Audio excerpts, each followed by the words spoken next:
আল্লাহ পাক জাহান্নামের কাঠ হিসেবে ব্যবহার করবে, আল্লাহ পাক জাহান্নামের খোরাক বানাবে। ও জগতের মা, আমি বড় চিন্তায় পড়ে গেলাম হাসরের ময়দানে। আল্লাহ পাক আমাদের মতো ছোট ছোট বাচ্চাগুলোকে আল্লাহ যদি আগে জাহান্নামায় ফেলে দেয়, আল্লাহ যদি জাহান্নামটাকে ধরিয়ে নেয়, জ্বালিয়ে নেয়, তারপরে যদি বড় বড় লোকগুলোকে আমাদের উপরে ফেলে দেয়, আমরা জাহান্নামের তলদেশে পৌঁছে যাব। এই কথা মনে করে খাওয়া দাওয়া বন্ধ করে বাড়ি থেকে বেরিয়ে রাস্তার পাশে দাঁড়িয়ে দাঁড়িয়ে আল্লাহ পাকের জাহান্নামের ভয়ে কাঁদছি। ও রানী যেখানে যায় দল, একটু সুবহানাল্লাহ বলবেন না? এই জোরে বলতে পারলেন না? আপনার ভিতরে যখন আল্লাহর ভয় চলে আসবে, অটোমেটিক আপনার ভিতরে জাহান্নামের ভয় চলে আসবে, আযাবের ভয় চলে আসবে, কবরের ভয় চলে আসবে, হাসরের ভয় চলে আসবে, মিজানের ভয় চলে আসবে, সিরাতের ভয় চলে আসবে। আপনি তখন আকৃতিতে মানুষ থাকবেন না, আপনি তখন প্রকৃতপক্ষে মানুষের মতো মানুষ হয়ে যাবেন। একটু জোরে বলুন।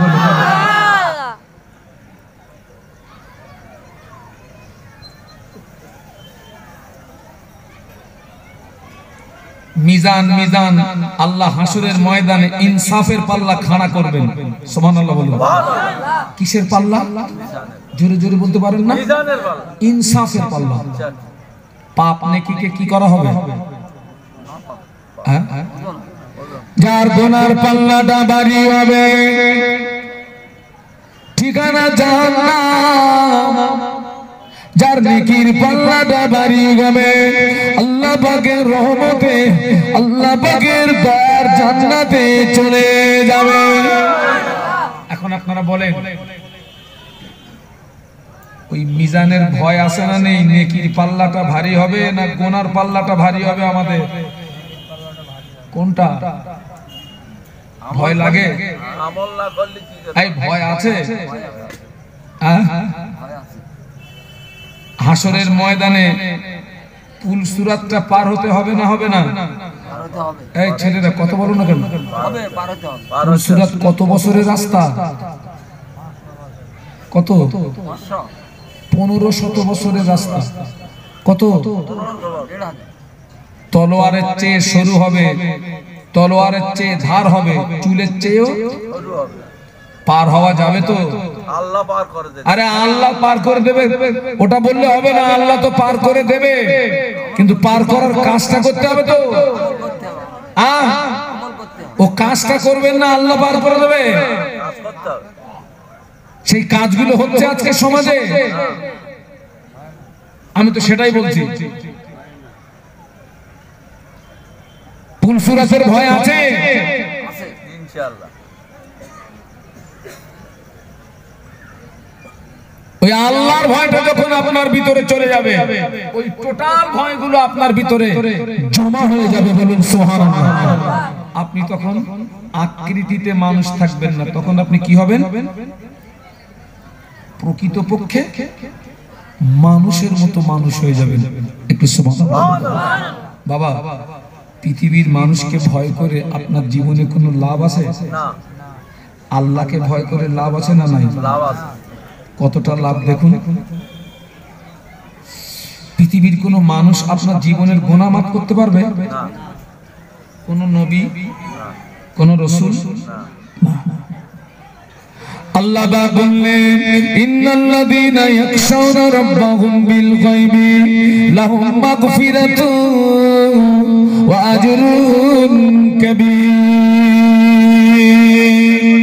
একটু বলুন আল্লাহু আকবার। আর একটু মহব্বতের সঙ্গে বলুন আল্লাহ পাক বললেন, আমার যে সমস্ত বান্দা বান্দি আমাকে না দেখে ভয় করবে। আল্লাহকে ভয় করতে হবে দেখে না, না দেখে? না দেখে।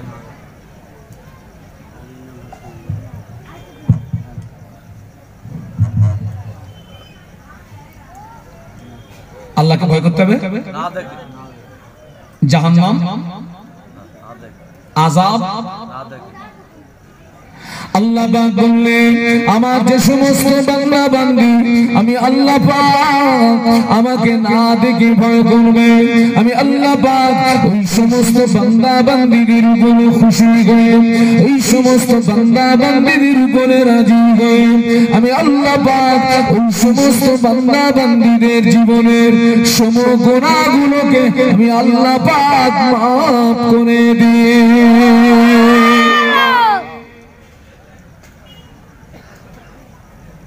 আপনি আল্লাহকে ভয় করবেন, এক নাম্বার আল্লাহ আপনার আমার জীবনে গুনাহ কি করে দেবে?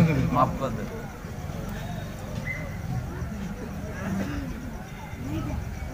আর এই ভয়টা যদি আপনার ভিতরে থাকে, আপনি মনে করুন একজন ব্যবসায়ী,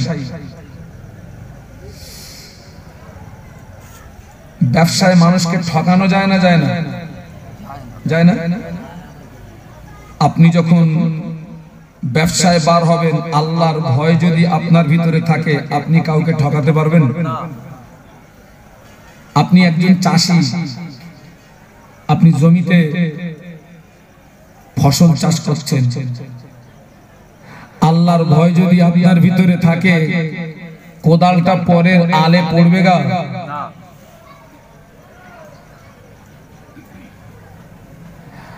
আপনি যখন আল্লাহকে ভয় করবেন, আল্লাহ আপনার আমার জীবনের গুনাহগুলো মাফ করে দেবে। শুধু মাফ করবেন না, মাফ করার পরে একটা অফার দিচ্ছে। কি অফার? আল্লাহ বললেন আমার যে সমস্ত বান্দা বান্দি আমাকে না দেখে ভয় করবে, আমি আল্লাহ পাক ওদের জীবনের গুনাহগুলো শুধু মাফ করব না, আমি আল্লাহ পাক ওদের জীবনের গুনাহগুলোকে মাফ করে দিয়ে ওদের জীবনের ছোট ছোট নেকিগুলোকে আমি আল্লাহ পাক বড় করে দিই।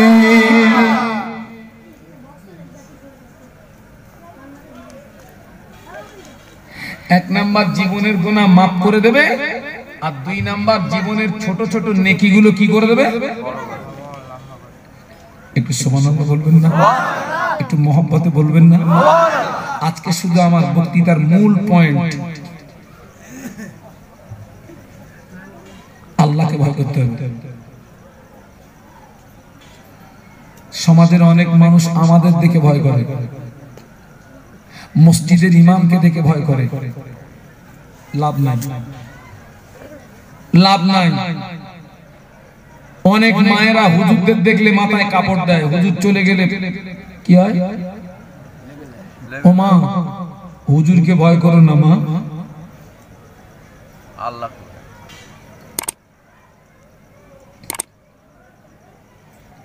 আর আবার বলছি, ওই ভয়টা যখন চলে আসবে, রানী যেখানে বসবে দলও সেখানে। আল্লাহর ভয় যখন আপনার ভিতরে পয়দা হয়ে যাবে, জাহান্নামের ভয়টা চলে আসবে, আযাবের ভয়টা চলে আসবে, হাসরের ভয়টা চলে আসবে, সিরাতের ভয়টা চলে আসবে, মিজানের ভয়টা চলে আসবে। আপনি তখন প্রকৃতপক্ষে একজন মানুষের মতো মানুষ হয়ে যাবেন। একটু জোরে বলেন সুবহানাল্লাহ।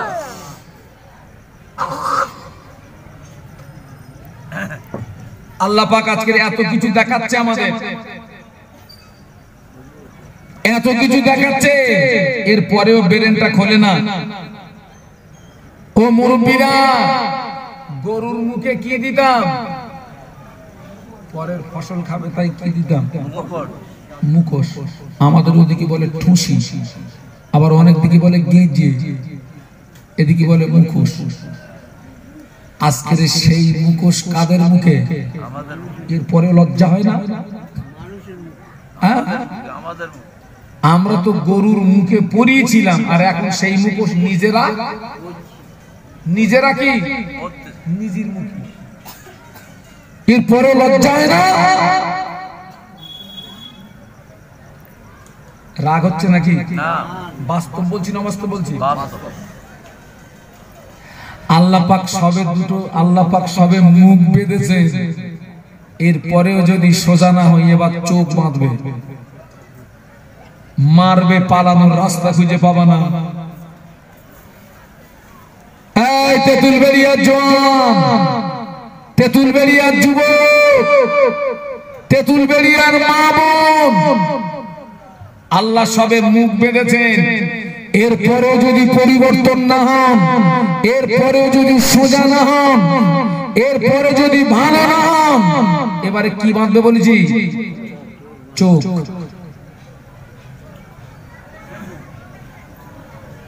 চার ইমামের এক ইমাম, ইমামে আযম আবু হানিফা রাহমাতুল্লাহ আলাইহি, হুজুর একদিন রাস্তা দিয়ে হেঁটে যাচ্ছিলেন। হুজুরের নজরে পড়ে গেল রাস্তার কিনারায় 9 থেকে 10 বছরের একটা বাচ্চা দাঁড়িয়ে দাঁড়িয়ে কাঁদে।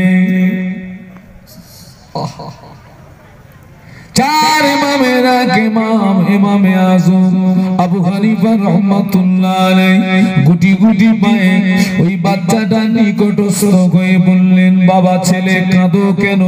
কি হয়েছে তোমার? কিসের জন্য তুমি কাঁদো? ছোট্ট বালকটা বলেছিলেন, জগতের ইমাম, আমি ক্ষুধার্ত ছিলাম, বাড়িতে গিয়ে আম্মা জানের কাছে খেতে চাইলাম, আমাদের বাড়িতে খানা তৈরি ছিল না, আমার আম্মা জান আমার মুখে আহার দেওয়ার জন্য উনানের উপরে একটা হাঁড়ি চাপিয়ে দিলেন, উনানের উপরে একটা হাঁড়ি চাপিয়ে দিয়ে বড় একটা কাঠ আমার আম্মা জান উনানের ভিতরে দিয়ে অনেকবার চেষ্টা করলেন বড় কাঠের গায়ে আগুন লাগানো, আমি দেখতে পেলাম বড় কাঠের গায়ে আগুন লাগে না।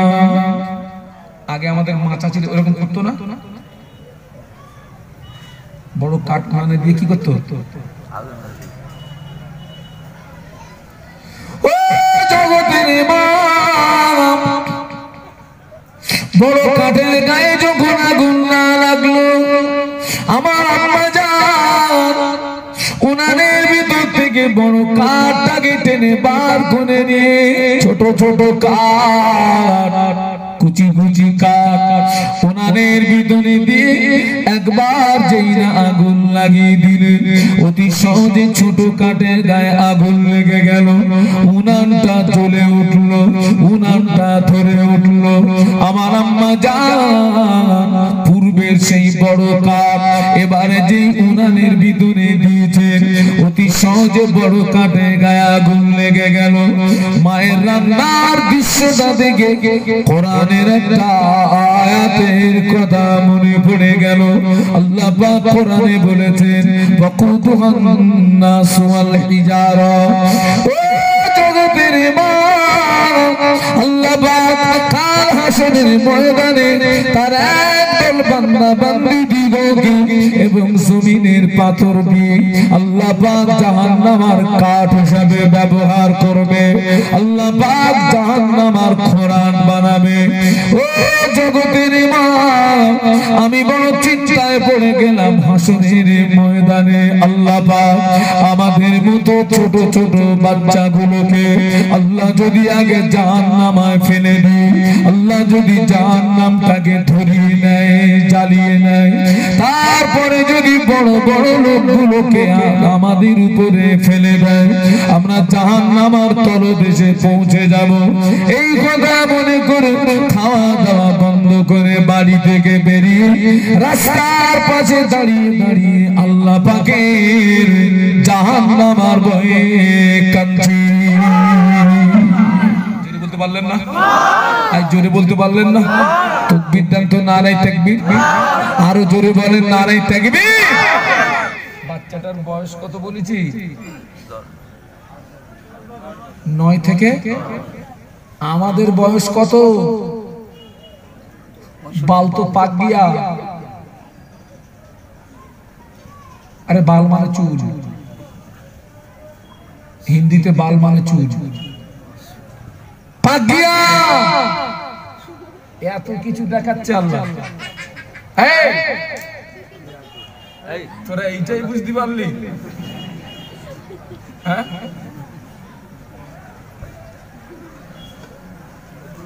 আল্লাহ এত কিছু দেখাচ্ছে, মুসলমান সোজা কথা বলেন না কেন? কবে সোজা হবো? মরে তো এমনিও হবা, অমনিও হবা। বলতেছে হুজুর বাপের মুখ সেই দিকে ঘুরে গেছে, পশ্চিম দিকে আর ঘুরতেছে না, মাল পুরো কাট কাট হয়ে গেছে।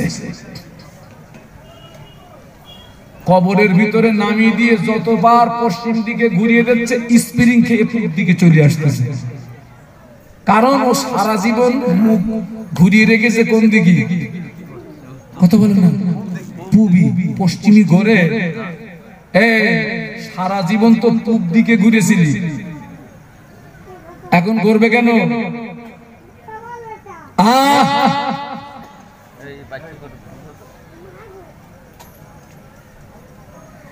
গোদা বাংলায় একটা কথা আছে, জেনে শুনে করে পাপ তার গুনাহ। একটু জোরে বলো বাপ। আমরা কি না জেনে করি না জেনে করি? মরণের মরা মরবো, জনমের মরা মরবো, ঠেকাতে পারবে না কেউ।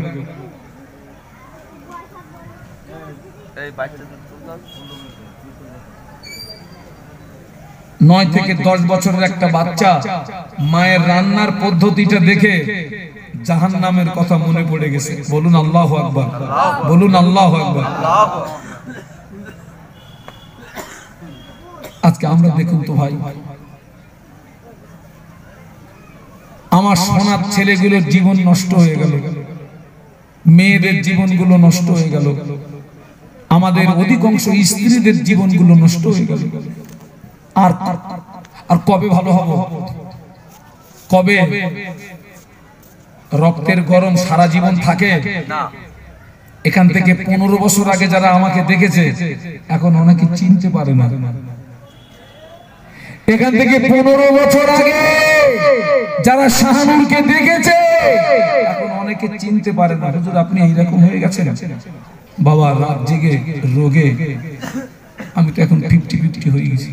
সোনার যুবকেরা, রক্তের গরম সারা জীবন থাকবে না, তোমারও একদিন শরীরটা দুর্বল হয়ে যাবে। সুস্থ থাকতে ইবাদত করো, টাকা থাকতে দান করো, কারণ অসুস্থ হয়ে পড়লে ইবাদত করার মন মানসিকতা থাকলেও শরীর আর পারবে না। চার ইমামের এক ইমাম ইমামে আযম আবু হানিফা রাহমাতুল্লাহ আলাইহি তার জীবনের কিছু ইবাদতের কথা বলছি, আমলের কথা বলছি, পরে তার জীবনে ভয়ের কথাটা শোনাবো।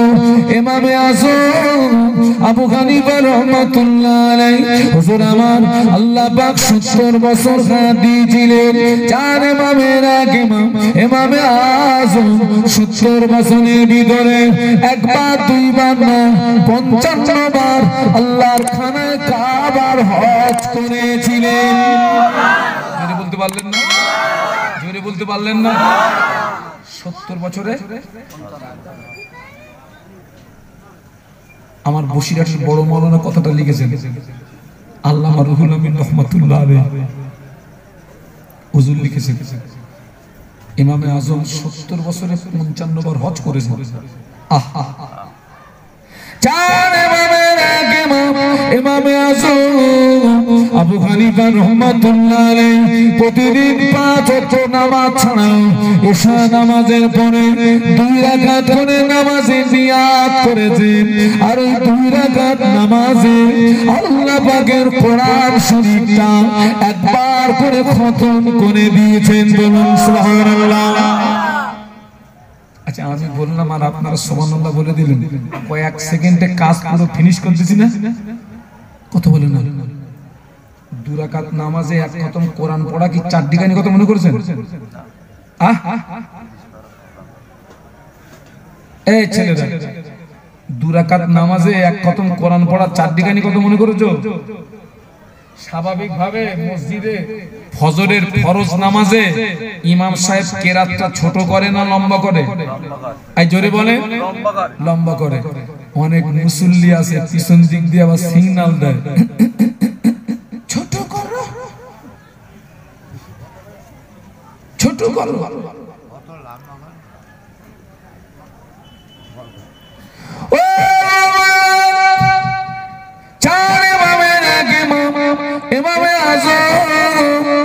আবু হানিফা রাহমাতুল্লাহ আলাইহি এশা নামাজের পরে 2 রাকাত নামাজ, ওই নামাজে আল্লাহর কোরআন একবার খতম করেছেন, নামাজ শেষ হয়ে গিয়েছে, ফজরের আযান শুরু হয়ে গেল।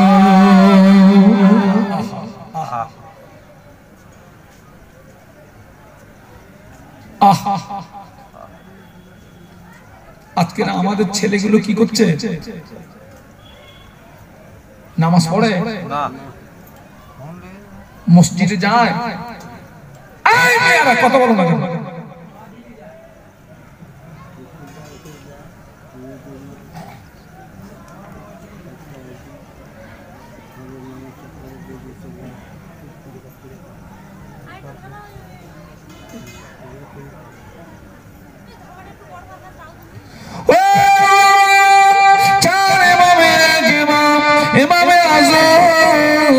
আবু হানিফা রাহমাতুল্লাহ আলাইহি হুজুর আমার কবরের জায়গাটা নির্ণয় করে নিলেন।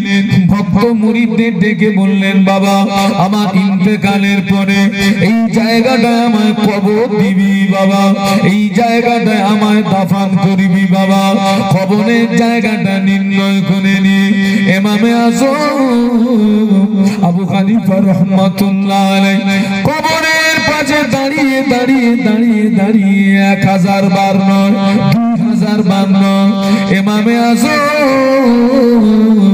কবরের পাশে দাঁড়িয়ে দাঁড়িয়ে 7000 বার আল্লাহ পাকের কোরআন শরীফ খতম করেছিলেন।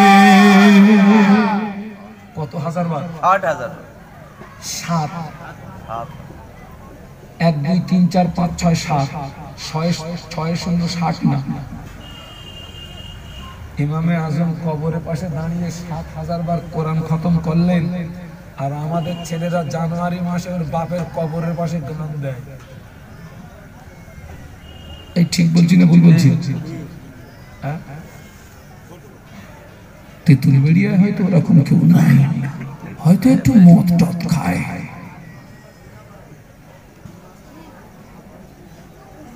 নিজের পকেটের টাকা নিয়ে গাড়ি ভাড়া করে ঈমান বিক্রি করে পাক্কা বেঈমান হয়ে বাড়ি আসতেছে। বাস্তব বলছি না বাস্তব বলছি? হ্যাঁ, পাক্কা পাক্কা বেঈমান তৈরি হচ্ছে। কেউ যদি পিকনিক করে নাচে, মেয়েদের সঙ্গে কুদুকুদি করে, ওর ঈমান থাকে না। আর ও যদি ওই অবস্থায় বাড়ি এসে ওর স্ত্রীর সঙ্গে সহবাস করে, আর ওই দিনের সহবাসে যদি ওই বীর্যে বাচ্চা হয়, ওই বাচ্চাটা হবে বেজম্মা।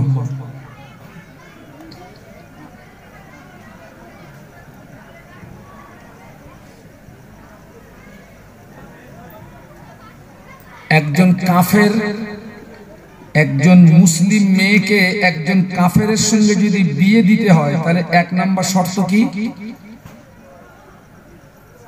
কথা বলে না?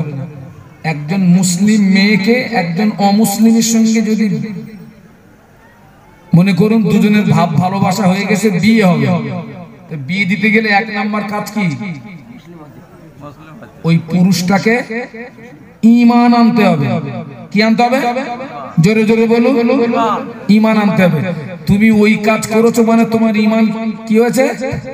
চলে গেছে। নতুন করে তুমি যদি কলেমা রদ্দে কুফর না পড়ে ঈমান যদি না আনো, ওই অবস্থায় যদি তোমার বিবির সঙ্গে মেলামেশা করো, আর ওই দিনের বীর্যে যদি বাচ্চা আসে, ওইটা হবে বেজমা বাচ্চা।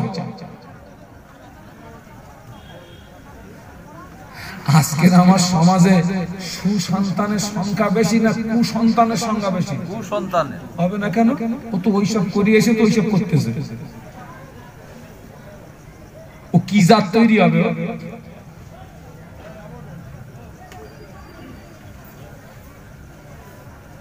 কি রাগ হচ্ছে নাকি? আমার দলিল কেটে দেন, আমি নেমে যাচ্ছি।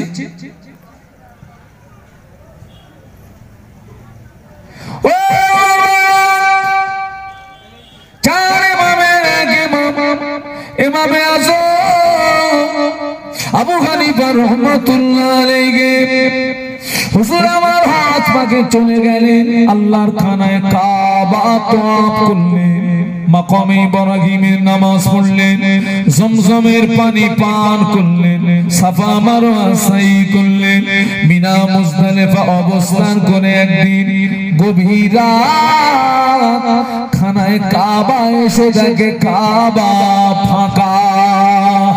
সুবহানাল্লাহ বলেন না, একটু জোরে বলেন না, এই যুবকের একটু জোরে বলো।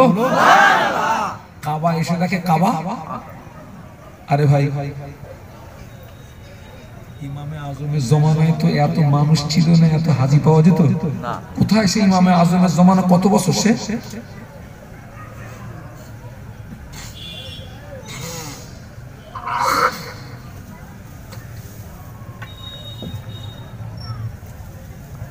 কাবা ফাঁকা।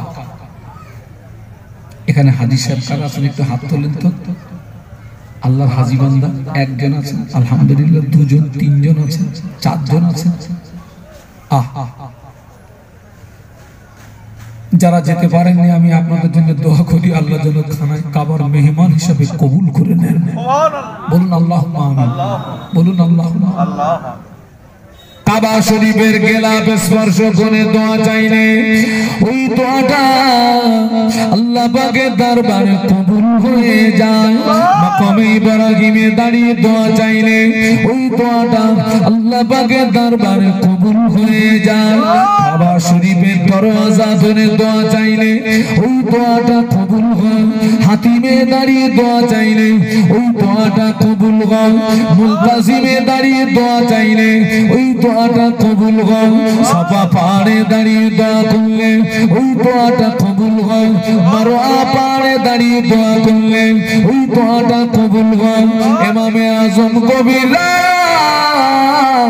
খানায় কাবার গেলাফটা ধরেছেন। কোনটা ধরেছেন? খানায় কাবার গেলাফ। এই গেলাফ কাকে বলে? ওই যে খানায় কাবার উপরে যে কালো চাদর দিয়ে ঢাকা দাও, ওটাকেই কি বলে? গেলাফ। গেলাফ। আগে ওই গেলাফটা হাজিরা ধরতে পারত, এখন সে গেলাফ এতটা উঁচু করে রেখেছে এরা, জানো, কারণ অনেক হাজি সব ভদ্র, তো এরা যদি হাতে পায় হয়তো ছিঁড়ে বাড়ি আনবে ইনশাআল্লাহ। এই জন্য সে গেলাফ কি করেছে? কথা বলে না, উঁচু করে রেখেছে, জানো, ও লাভ মেরেও যেন ধরতে না পারে। কারণ আমাদের অনেক হাজি খুব ভদ্র হাজি, তো আল্লাহ রে হজে গিয়ে সিগারেট খাচ্ছে হাজি। হ্যাঁ, সিগারেট তো মেরে চার ইমামে আজম আবু হানিফা রাহমাতুল্লাহ আলাইহি খানায় কাবার গেলাফটা ধরে কাঁদতেছেন, আল্লাহ পাক জীবনের গুনাহ maaf করে দিন, আল্লাহ পাক জাহান্নামের আগুন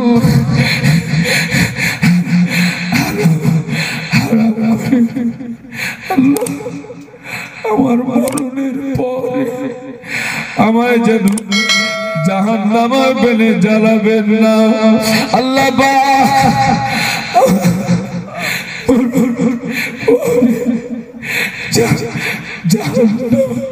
যেন জ্বালাবেন না, আল্লাহ জাহান্নামের আগুন সহ্য করার ক্ষমতা আমার নাই। এভাবে আজম খানায় কাবার গেলাফ ধরে জাহান্নামের ভয়ে কাঁদতে কাঁদতে বেহুশ খানায় কাবায় পড়ে গিয়েছে। খানায় কাবায় পড়ে গিয়েছে। কিছু সময় পরে স্বাভাবিক অবস্থায় ফিরে আসলেন, হুঁশ ফিরে পেলেন, গায়বী আওয়াজ আসে, আল্লাহ পাক তোমার দোয়া কবুল করে, আল্লাহ পাক তোমার চোখের পানি কবুল করে, তোমার জন্য আল্লাহ পাক জাহান্নামের আগুন হারাম করে দিয়েছে।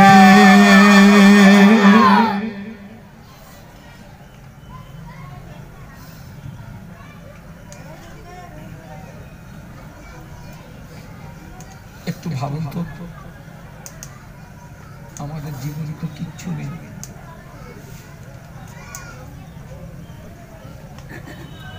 আর কবে পরিবর্তন হবে, আর কবে ভালো হবে?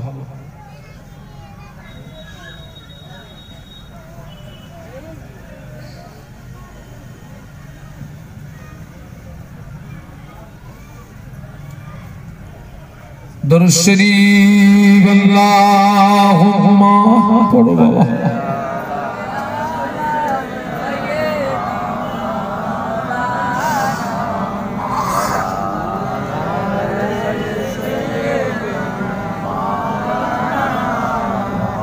এতগুলো মানুষ জোরে জোরে পড়ে আল্লাহুম্মা সাল্লি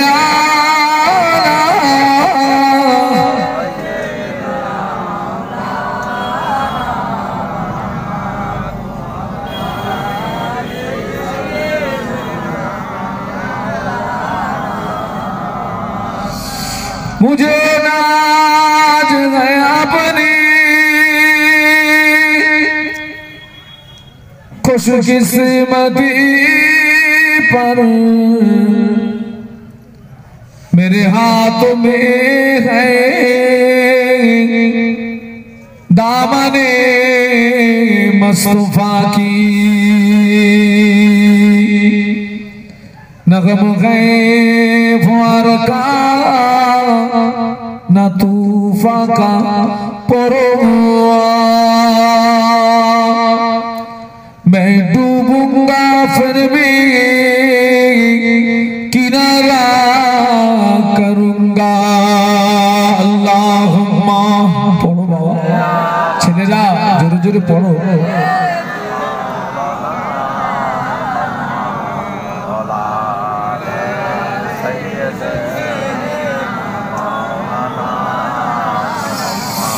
मेरे आँखों के पुतली में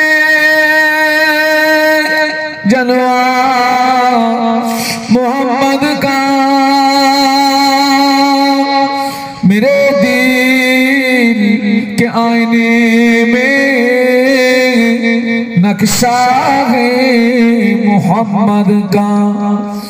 कोई जन्नत में जाएगा, कोई तो दुख में पहुंचेगा, मदीने की तरफ दौड़ा दीवाना मोहम्मद का। अल्लाहुम्मा सल्ली अला सय्यदना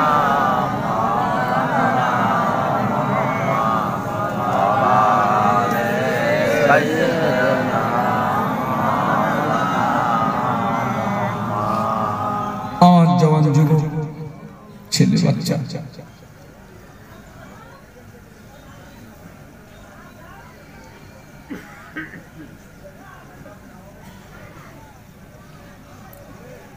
এ বাবা এই লাইট অফ করে দাও একটু। কলেমার জিকির লা ইলাহা ইল্লাল্লাহ